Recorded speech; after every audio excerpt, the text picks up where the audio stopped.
अस्सलाम वालेकुम, welcome to pharma tips. आज हम लोग स्ट्रक्चर एक्टिविटी रिलेशनशिप का सेकंड पार्ट पढ़ेंगे। ठीक है, प्रीवियस लेक्चर में मैंने आपको स्ट्रक्चर एक्टिविटी रिलेशनशिप के बारे में जो है पढ़ाया था, जिसमें हम लोगों ने पढ़ा था कि size and shape change of carbon skeleton. मतलब हम लोगों ने 3 पॉइंट्स को डिस्कस करना था, तो फर्स्ट पॉइंट और उसके बाकी जो है हम लोगों ने मेथड पढ़े थे। आज हम लोग इस वीडियो के अंदर nature and the degree of unsaturation and the change in the stereochemistry of lead compound के बारे में डिस्कस करेंगे। तो सबसे पहले हम लोग nature and the degree of unsaturation को देखते हैं। ठीक है, तो इसमें सबसे पहले पॉइंट है इंट्रोडक्शन ऑफ न्यू सब्स्टिट्यूएंट। ठीक है, किसी भी ऑलरेडी प्रेजेंट मॉलिक्यूल के अंदर सब्स्टिट्यूएंट को ऐड करने से एक्टिविटी के अंदर क्या चेंजिंग्स आती हैं। तो सबसे पहले हम लोग मिथाइल ग्रुप्स का पढ़ते हैं। अगर हम किसी भी स्ट्रक्चर के अंदर मिथाइल ग्रुप को ऐड करते हैं तो इससे जो है लिपोफिलिसिटी इंक्रीज़ होती है। ठीक है, एंड वाटर सॉल्युबिलिटी डिक्रीज़ होती है and make ease absorption across membrane. Lipophilicity increase होगी तो absorption across the membrane increase हो जाएगी और इसकी जो है रिलीज़ बॉडी से वो डिक्रीज़ हो जाएगी। ठीक है, इसमें एग्जांपल हम लोग देखते हैं। अगर हम लोग बेंजीन को सिंपल इसका स्ट्रक्चर देखते हैं, ठीक है, उसके अंदर अगर हम लोग मिथाइल ग्रुप को ऐड कर देते हैं तो ये टॉल्वीन बन जाता है। टॉल्वीन के ऐड करने से इसकी पोटेंसी 490 टाइम्स हो जाती है। ठीक है, दूसरा, अगर हम मिथाइल ग्रुप ऐड करते हैं तो इससे स्टेरिक रिस्ट्रिक्शन भी होती है। स्टेरिक रिस्ट्रिक्शन कैसे होती है, ये इसमें हम लोग एग्जांपल पढ़ते हैं कि डाइफिनाइल हाइड्रामीन। ठीक है, ये आपके पास स्ट्रक्चर है, यू कैन सी। अगर हम लोग मिथाइल ग्रुप को ऐड करते हैं ऑर्थो पोजीशन पे ऐड करने से यहाँ पे स्टेरिक हिंड्रेंस क्रिएट होती है बिटवीन हाइड्रोजन एंड ऑक्सीजन। ठीक है, तो ये आपकी जो है एक्टिविटी को डिक्रीज़ करती है। अगर हम लोग इसकी पोजीशन को चेंज कर देते हैं तो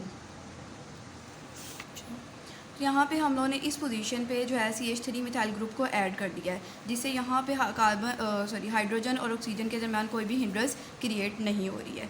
नेक्स्ट हमारे पास 3 पॉसिबिलिटीज़ हैं रिलेटेड टू मेटाबॉलिज्म। मतलब मिथाइल ग्रुप को ऐड करते हैं तो क्या इससे होगा। इससे जो है ना मेटाबॉलिज्म रेट इंक्रीज़ भी हो सकता है। ठीक है, जिसमें हम लोग ऑक्सीडेशन करके जो है इसके मेटाबॉलिज्म को इंक्रीज़ कर सकते हैं। दूसरा जो है रेट ऑफ मेटाबॉलिज्म डिक्रीज़ भी हो सकता है। ठीक है, जब हम लोग डीमिथाइलेशन करते हैं या फिर मिथाइल ग्रुप को रिप्लेस कर देते हैं या उसको ट्रांसफ़र कर देते हैं। थर्ड पॉइंट जो है decrease the rate of metabolism of analog. ठीक है, तो हम इनको डिस्कस करते हैं, क्या जो है इनमें एग्जांपल्स के साथ इनको डिस्कस करते हैं। ठीक है, यहाँ पे आपके जो है नज़र आ रही है टोलब्यूटामाइड की example. Tolbutamide is an anti diabetic. अगर हम लोग इसकी ऑक्सीडेशन कर देते हैं, ऑक्सीडेशन करने से जो ये CH3 ग्रुप यहाँ पे आपको नज़र आ रहा है, ये कार्बोक्सिलिक ग्रुप से रिप्लेस हो जाएगा। जब ये कार्बोक्सिलिक ग्रुप से रिप्लेस हो जाएगा तो ये बेंजोइक एसिड का स्ट्रक्चर जो है आपको शो हो रहा है। ठीक है, इससे जो है लेस टॉक्सिक मेटाबोलाइट बनेंगे और इससे रिएक्टिविटी इंक्रीज़ हो जाएगी, मतलब मेटाबॉलिज्म भी इंक्रीज़ हो जाएगा। नेक्स्ट, डीमिथाइलेशन जो है वो इंक्रीज़ करती है रेट ऑफ मेटाबॉलिज्म। ठीक है, और डीमिथाइलेशन कौन से पॉइंट पे होती है। डीमिथाइलेशन तब होती है जब मिथाइल ग्रुप जो है वो अटैच होता है positively charge sulphur and nitrogen atom. Next, decrease the rate of metabolism decrease भी हो सकता है बाय मिथाइल ग्रुप। अगर हम मिथाइल ग्रुप को ऐड करते हैं तो ये जो है आपके by masking metabolic activity group, मतलब जो एक्टिव ग्रुप होगा ना उसको ही मास्क कर देगी। जब मास्क कर देगी तो उसकी जो मेटाबॉलिक एक्टिविटी है वो डिक्रीज़ हो जाएगी। यहाँ पे निबैम की एग्जांपल है। ठीक है, निबैम जब मेटाबोलाइज होता है तो ये 1,2 डाई आइसोथायोसियानो इथेन के अंदर नॉर्मली इसमें कन्वर्ट होता है। लेकिन अगर हम लोग इसकी जो है मिथाइलेशन कर देते हैं, ठीक है, यहाँ पे हम लोग मिथाइल ग्रुप ऐड कर देते हैं और यहाँ पे मिथाइल ग्रुप ऐड कर देते हैं तो इससे जो है रेट ऑफ मेटाबॉलिज्म डिक्रीज़ हो जाता है। ठीक है, नेक्स्ट पॉइंट जो है अनवांटेड साइड इफ़ेक्ट्स। अगर हम लोग मिथाइल ग्रुप ऐड करते हैं तो इससे जो है आपके साइड इफ़ेक्ट्स भी डिक्रीज़ हो सकते हैं। ठीक है, इसमें पैरासीटामोल की एग्जांपल है। अगर हम पैरासीटामोल को बहुत ज़्यादा उसकी इंटेक कर लें तो ये हेपेटोटॉक्सिसिटी क्रिएट करती है। ठीक है, कोज करती है आपकी बॉडी के अंदर।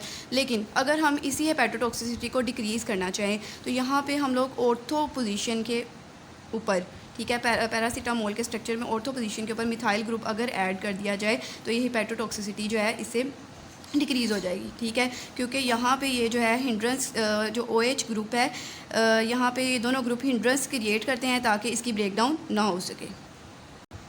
Next point, halogen groups. पहले हम लोगों ने मिथाइल ग्रुप्स के बारे में पढ़ा, अब हम हैलोजन ग्रुप्स के बारे में पढ़ते हैं।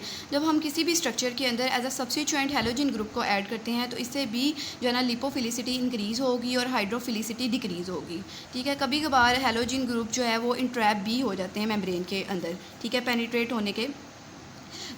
पेनिट्रेट भी हो सकते हैं और साथ में इंट्रैप भी हो सकते हैं। Next, chemical reactivity of halogen atom depend on both their point of attachment and nature of halogen atom. ठीक है, ये दो ऐसे पॉइंट है जिसके ऊपर जो है हेलोजन की केमिकल रिएक्टिविटी डिपेंड कर रही होती है। ठीक है, तो अब अगर हम लोग एरोमेटिक हेलोजन के बारे में देखें और एलिफेटिक ग्रुप्स के बारे में देखें। ठीक है, एरोमेटिक हेलोजन ग्रुप्स जो हैं वो लेस रिएक्टिव होते हैं देन एलिफेटिक ग्रुप्स। ये आपके जो है ना एक इम्पोर्टेंट पॉइंट है, आप इसको जहन में रखिएगा। Next, position of the substitution. अगर आप किसी भी सब्स्टिट्यूट को ऐड करते हो तो इसकी पोजीशन बहुत ज़्यादा मैटर करती है। ठीक है, इससे जो है ना पोटेंसी इंक्रीज़ भी हो सकती है और इससे पोटेंसी डिक्रीज़ भी हो सकती है। इसमें हम लोग एग्जांपल देखते हैं, changes in the potency, introduction of halogen और the position of the substituent. ठीक है, सब्स्टिट्यूएंट की पोजीशन की वजह से जो है क्या क्या चेंजेस आते हैं। अगर जो है क्लोरीडीन का स्ट्रक्चर है, क्लोरीडीन आपको पता है एंटी हाइपरटेंसिव होती है। अगर क्लोरीन को हम लोग ऑर्थो पोजीशन के ऊपर दो क्लोरीन को ऑर्थो पोजीशन के ऊपर ऐड करते हैं तो इससे जो है पोटेंसी इंक्रीज़ होती है। लेकिन अगर इनकी जो है चेंज कर दी जाए, हम लोग इसको मेटा पैरा पोजीशन के ऊपर अटैच कर दें तो इससे जो है इसकी रिएक्टिविटी डिक्रीज़ हो सकती है। अच्छा, ऑर्थो और मेटा पैरा, इसका कॉन्सेप्ट मैंने एरोमेटिक कंपाउंड वाली अपनी वीडियो में इसका जो है कॉन्सेप्ट दिया है। अगर किसी को कोई प्रॉब्लम आ रही है इस कॉन्सेप्ट में तो मेरी वीडियो को आप देख सकते हैं उसमें भी। नेक्स्ट पॉइंट है हाइड्रोक्सी ग्रुप।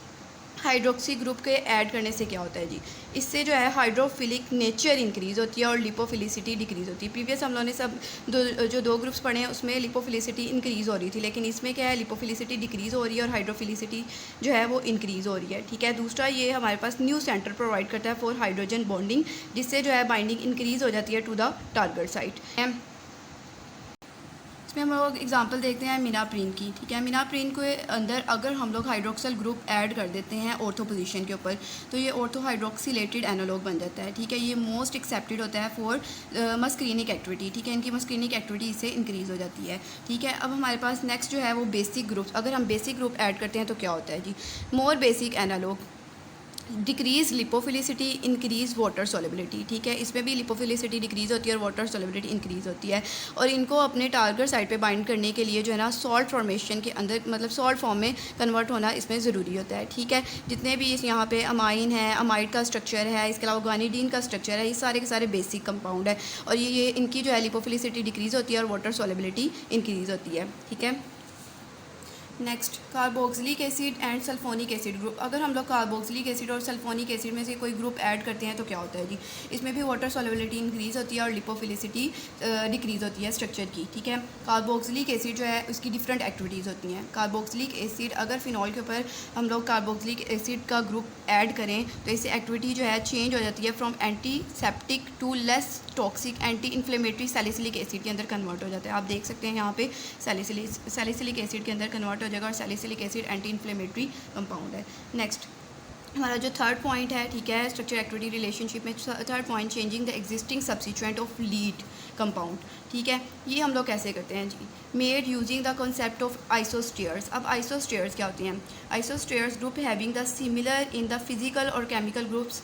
ठीक है, जिसकी वजह से स्ट्रक्चर की जो है फार्माकोकाइनेटिक और डायनामिक जो प्रॉपर्टीज़ हैं वो सेम आती है। ठीक है, मतलब अगर आप किसी भी जो है स्ट्रक्चर के अंदर सब्स्टिट्यूएंट ऐड करते हैं, ठीक है, लेकिन ऐड करने से जो है वो जो न्यू स्ट्रक्चर बनेगा वो प्रीवियस स्ट्रक्चर जैसी एक्टिविटी दे तो इसे आइसोस्टेयर्स कहते हैं। ठीक है, अच्छा, अब हमारे पास दो तरह के आइसोस्टेयर्स हैं, केमिकल आइसोस्टेयर्स होते हैं और बायोस्टेयर्स भी होते हैं। ये आप एग्जांपल इनमें देख सकते हैं। ठीक है, इसमें मिथाइल की है, क्लोरीन की है, इसके अलावा फ्लोरीन, हाइड्रोक्सल एंड NH2। ठीक है, इसकी आपके पास एग्जांपल है।